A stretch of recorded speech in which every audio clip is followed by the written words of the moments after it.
We begin with a big conference that has taken place today. African leaders and ministers of trade are expected to sign a document to implement the Continental Free Trade Agreement among African countries in March this year. This will be the beginning for the implementation process for the trade agreement among African countries, expected to improve upon intra-continental trade in Africa. Now, Deputy Minister of Trade and Industry, Carlos Ahenkra, disclosed this to Joy Business at the 5th edition of the Crystal Ball Africa in Accra. The Deputy Minister also assured that the agreement will not distract the fight against foreign retailers in the Ghanaian market. The Continental Free Trade Zone in Africa is a trade agreement that seeks to promote industrialization of export-oriented goods on the continent by removing some trade barriers. In an interview, Deputy Minister of Trade and Industry, Carlos Ahenkra, highlighted what Ghana stands to benefit from the agreement. It is by the end of March, leaders of Africa are supposed to sign this document into action, and by 2020 we should see a remarkable development where we'll be heading towards the 2063 achievement or the goals. What we see here basically is a situation where we will have the opportunity to compete with the giants of this world, the Asian tigers and of course the Indians of this world and so on, and also be able to competitively send our products outside the borders of our countries and of course our continent to have an external visibility and be able to drive foreign investments into the continent. So basically we are looking at a situation whereby we're going to expand our scope to get our products and trading going better. The Deputy Minister also assured the agreement will not affect the fight against foreign retail in the Ghanaian market. Well, I don't think so. I think that it is rather a situation which calls for people or manufacturers in Ghana to also look at going beyond the borders of Ghana. You see, what I see here is this. Countries don't trade, companies trade, but countries go in to broker for these integrations and these regional corporations. When we come back and we don't get the companies involved, then we get stagnant and we don't get to move forward and get that kind of response that would have expected our trade cooperation to yield. So it is important that in coming up to this point, we start that education early and let our manufacturers, our companies in Ghana understand the concepts of CFTA so that they know that their scope today is not only going to be with the confines of Ghana or not even within the confines of the West Africa sub-region, but it can export freely to Egypt, it can export freely to South Africa, Ethiopia and Kenya. If this works out, then people cannot complain that we are having an influx of goods coming into Ghana. You also send your goods outside and let us have an equal movement of trading. The Crystal Ball Africa is an annual event initiated by the AB and David Africa. This year's conference focuses on trade between African and European countries. Now, CEO of the Private Enterprises Federation, Anose Bonsu, is urging power producers to focus on auditing all cost components in the production value chain and plug revenue shortfalls. This, he believes, will spare the PURC from making frequent upward adjustments in tariffs. The ECG has been experiencing revenue shortfalls largely because it is not able to efficiently mobilize revenue from consumers. PEF boss says if the various power production and distribution stakeholders are able to plug such revenue loopholes, the PURC may not always have to adjust tariffs. The government is going to try and reduce the tariffs on electricity by talking to PURC to reduce it by 13% or more. What I think should happen, instead of talking to PURC, is actually talking to the producers.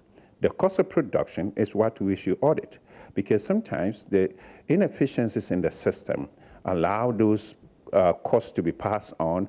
And if you look at PURC using its formula based upon the numbers that are transferred by the producing agencies, then PURC will come up with X tariff that is permissible. But if we had vetted and audited the cost of production and that is sufficiently applied, then obviously we might not even need to talk to PRC. We might just have to bring efficiency into the production levels, that the cost structure in production will be reduced. And that subsequently will be the reduction in the tariffs that the businesses would have to pay. Some people are even advocating that businesses, when they're using electricity for production, should be paying the lowest cost, that is the hydro cost of production, and then let the others do the more expensive, because they're using it for economic activity, not for personal use and all. So they should look at that alternative. That is an argument we will have to discuss down the road and see how plausible that is. I want to find out from you, we have some of these issues have been the reasons why certain businesses haven't even survived in all these years, especially when we used to have a lot of power cuts. Several businesses have actually collapsed. One of the reasons why government would want to step in to help some of these businesses. Have you had any information from government that some of these companies that were fingered to get the stimulus packages are actually going to get it, and when? What is the key word? Stimulus. It's supposed to stimulate some kind of reaction on the part of the business. So if that's the case, it got to be weighted on the part of, one, the immediate impact. Is that for jobs creation? Is that for revenue generation? And so far as exports oriented and all. The criteria should be explicit so everybody would know. We think that it got to be as of yesterday. But the government has to do its due diligence. It got to make sure that there's value for money, where it's going to put that. And one of the points that we insist from the private sector is that those kind of beneficiary institutions should be domestically owned by investors of indigenous nature, because those are the ones that have had problems with, so far as, technical competencies, transfer skills, and others, and technology. So if there's a stimulus package, based upon all the criteria that I've listed, there should be ownership structure should be indigenously owned businesses. And we want to update you on our top story tonight. Government ended last year missing out slightly on the end-of-year inflation target for December 2017. Now, managers of the economy were looking at closing the year with 11.2%, but achieved 11.8%. But what accounted for this, and what were the drivers of this marginal increase in inflation from November to December? Acting Government Statistician GAWU has been throwing more light at a press conference today. In December 2017, the year-on-year inflation rate was 11.8%, as compared with a rate of 11.7% recorded in November 2017. The monthly change rate in December 2017 was 1.0%, compared with a rate of 0.9% for November 2017. Now, the year-on-year non-food inflation rate for December 2017 was 13.6%, which was the same as the rate recorded in November 2017. And the year-on-year food inflation rate for December 2017 was 8.0%, as compared with a rate of 7.9% recorded in November 2017. And the year-on-year non-food inflation rate is more than 1.5 times that of the food inflation rate. That is 13.6% as compared with 8.0%. And in December 2017, the year-on-year inflation rate for imported items was 2.5 percentage points higher than that for locally produced items. That is 13.6% as compared with 11.1%. The main price drivers for the non-food inflation rate were clothing and footwear with a rate of 18.8%, transport 18.7%, recreation and culture 17.5%, and furnishings, household equipment, and routine maintenance a rate of 15.2%. And the price drivers for the food inflation rate with vegetables a rate of 10.0%, and fish and seafood a rate of 8.8%. And the price drivers are the subgroups with the high price changes over the year. All right, so let's get some perspective to all of this. Speaking earlier on the marketplace, economists at Data Bank, Courage Mate, said the marginal increase may not have any significant effect on the economy. If you look at what happened during the 12 months of 2017, there was a general decline in inflation, and cumulatively we saw 6.3% decline in inflation from 15.4% at the start of 2017 now to 11.8%, 0.6% higher than what government thought it would achieve. But if you look at the trend, it was an improvement on the inflationary environment, partly because the budget ensured that certain cost pressures were contained, and that's good news for what the government was seeking to achieve, so we shouldn't be worried at all. And what are the implications as it is for the economy? Well, basically, the immediate implication you want to read is that, we're all looking forward to continuous easing of monetary policy, continuous easing of credit conditions so that businesses can have access to cheaper credit. It appears that we'll have to wait a little longer, because what it means is that the central bank will now have to be taking calculated steps in the monetary easing cycle. And on businesses, I mean, how does it?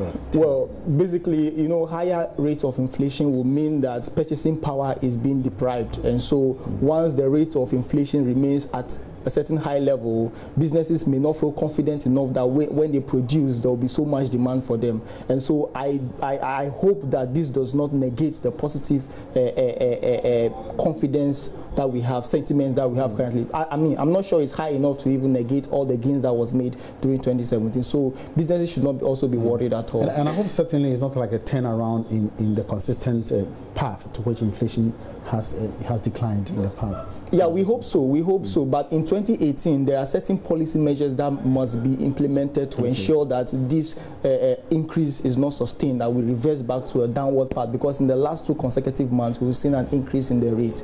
So, but we are expecting that the 2018 budget has some positive things that can trigger a sustained decline in inflation. Right. Well, I want to take you back to the press conference held by the Statistical Service earlier today, because acting government statistician GAWU has been justifying the need for Ghana to rebase its economy, that is, review the way it calculates inflation. Now, in an interview with Joy Business, government statistician GAWU said the previous rebasing exercise did not include the comprehensive coverage of oil and the gas sectors, as well as the telecommunications sector. GAWU noted that the current exercise will offer an opportunity for the total growth of the economy.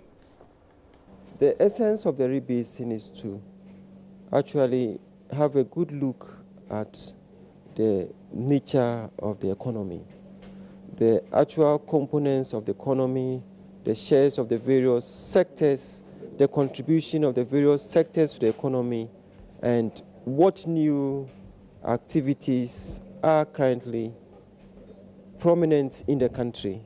It wasn't the full component of oil that was captured. In fact, it was only the production that was put in, and that even the real share was some form of adjustment, because we had earlier rebased, taking into account the situation in 2006 before we factored in oil in, I think, 2010, 2011. So there is the need to actually situate the real contribution of oil, both upstream, downstream, and other investments in oil. There's the need to situate them in the entire production process within the country. Apart from that, we would take advantage of this rebasing to use best practice methodology for computing our GDP. We intend to move from the current system of the national accounts computation, which dates back into, I think, 1993, to use the 2008 system of national accounts.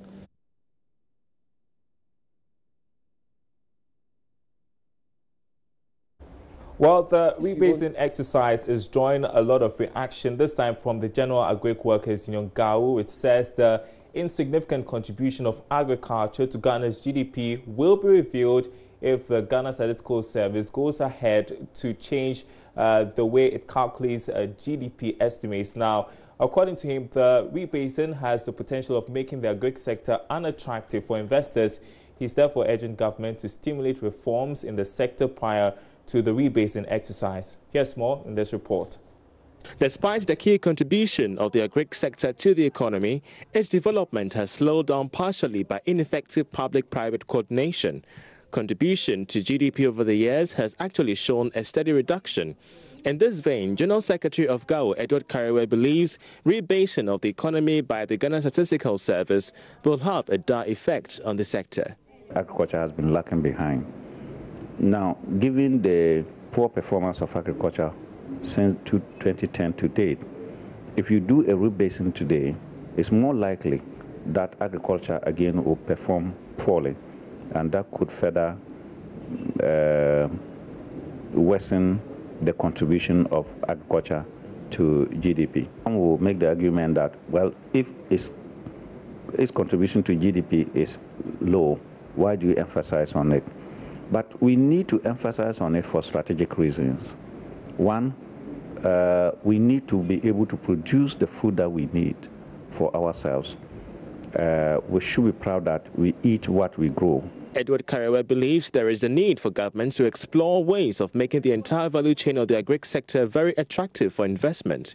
He believes this could show up the performance of the sector. No investor would like to make an investment without knowing whether the program will stop or not. The sector has to be more predictable, and investors would like an area where there's a lot of predictability. One, marketing in agriculture must be predetermined. You know that at the end of the year, after harvesting, a bag of maize will be selling between this and that, so that you already know the price. Now, that will now inform you as to what your inputs should look like, your cost of production should look like. Those type of predictions must be clearly available for people to pick and use. So far, government initiatives including the Planting for Food and Jobs, One District, One Factory and One Village, One Dam programs are aimed at impacting the sector positively. In other news tonight, poultry farmers in the Ashanti region are calling on the government to ban imported chicken.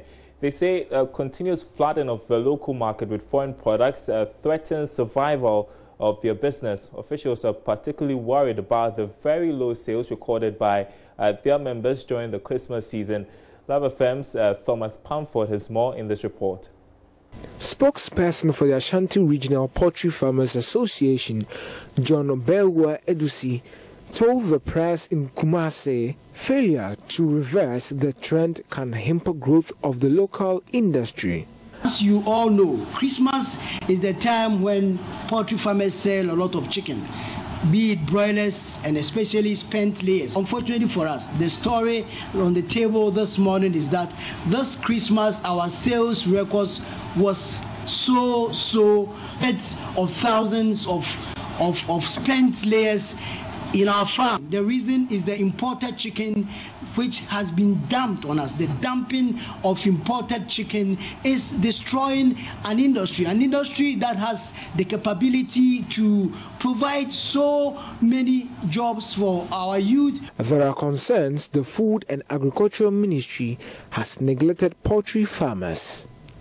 Kwajo Asante is the former chairman of the association. He recounts authorities had failed to respond to concerns by members about AgroPark Limited. He added government's promise of continued patronage of 60% of local birds and 40% of foreign remains unfulfilled. Conference this morning, there's a lot of farmers pick some birds from Park Agro. The company is Peda in the eastern region. There's a petition sent to the Ministry of Agric. So middle of last year, since then, there's no attention given to us. So secondly, our Christmas market is very poor. Very poor. So millions of birds in their farm, they are feeding them, and the mortality is also going up because you don't have any facility. But this you can kill it and kept it in. Dumping of frozen chicken, all sorts of meat, dumping in Ghana.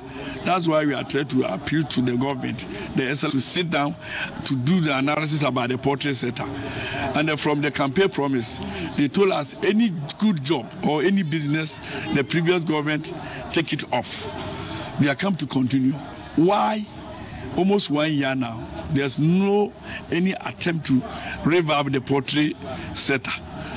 So if you do the 40-60%, you are supposed to raise 57 million of birds. Up to now, there's nothing. And if you can't find who is in charge. All right, time to bring you the Joy Business Van, where we tell the stories of entrepreneurs. Now, Ghana is home to perhaps what is the largest electronic waste dumping site in the world. Tons of electronic waste are dumped at the Agbogbloshie area here in Accra, a situation that poses a major threat to the environment and human health. Well, some startups are finding use for electronic waste, turning them into 3D printers. Prince Pierre brings us the story of Clax 3D from Kumasi on this episode of the Joy Business Van. Tons of electronic waste dumped every day at Agbogbloshie in Accra. Authorities are trying to figure out ways to deal with what has become a menace. Meanwhile, at Kenton Krono, not too far from the center of Kumasi in the Ashanti region, some startups are turning electronic waste into something useful: 3D printers.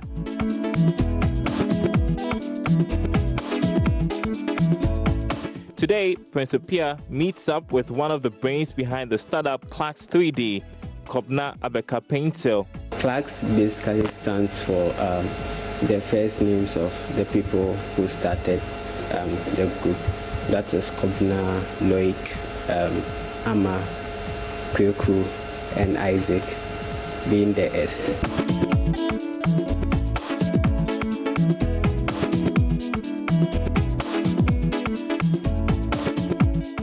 In Ghana, we have a lot of e-waste because it's basically a dump site for the Europeans and Americans.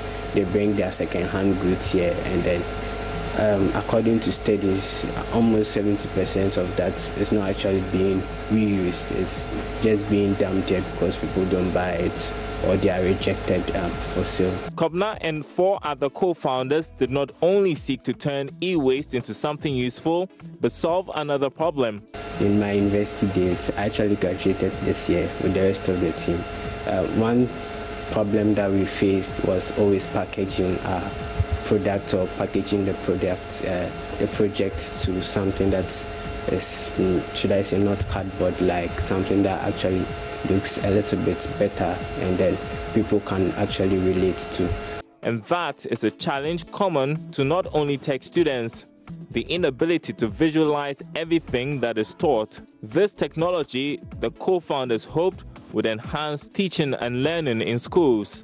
3D printers can make everyday things. It's amazing. They can produce different kinds of objects all from the same machine. It requires designing 3D or 3-dimensional objects like a box to even a human body part on an ordinary home PC, connected to a 3D printer, press print, and voila. It took 2 weeks for the 5 inventors who are in their 20s to build this device, from screws, rods, square pipes, motors from sport printers and photocopiers, bike tubes, as well as LAN cables collected from the Agbogbloshie dam site. With the exception of the electronics, which are not made in Ghana, basically everything is locally sourced. The hurdle the young tech geniuses have to climb is commercializing their product. It's been 1.5 years since the device was built. Since we've already been to the market before, there's been feedback on the product, how people feel about it, and so currently it's more of trying to put together something that they can appreciate. So that has been one of the challenges, getting people to appreciate what you can do with the product. Secondly, has to be with, like, for example, importation, etc., where even though we are trying to be as local as possible, Ghana does not manufacture even resistors to begin with. So in terms of certain things, we still have to get them outside, and usually the shipping costs are a big put-off. So we try as much as possible to find ways to counter that. But it's very expensive to build this kind of a device, and while they explore funding options, Kobna and his team are focusing on providing 3D printing services to sustain their startup. Because the technology is fairly new, people really do not understand like what is going on, and so we use that as a point of contact where we could come for like something, we print out something for the general public, for them to know, okay, this is what you can actually use this for, and then you now move on further to sell the actual printers themselves. So far, they have sold 4 printers, each worth over 2,000 Ghana cedis, but their target is to sell over 500,000 printers in Africa in the coming years.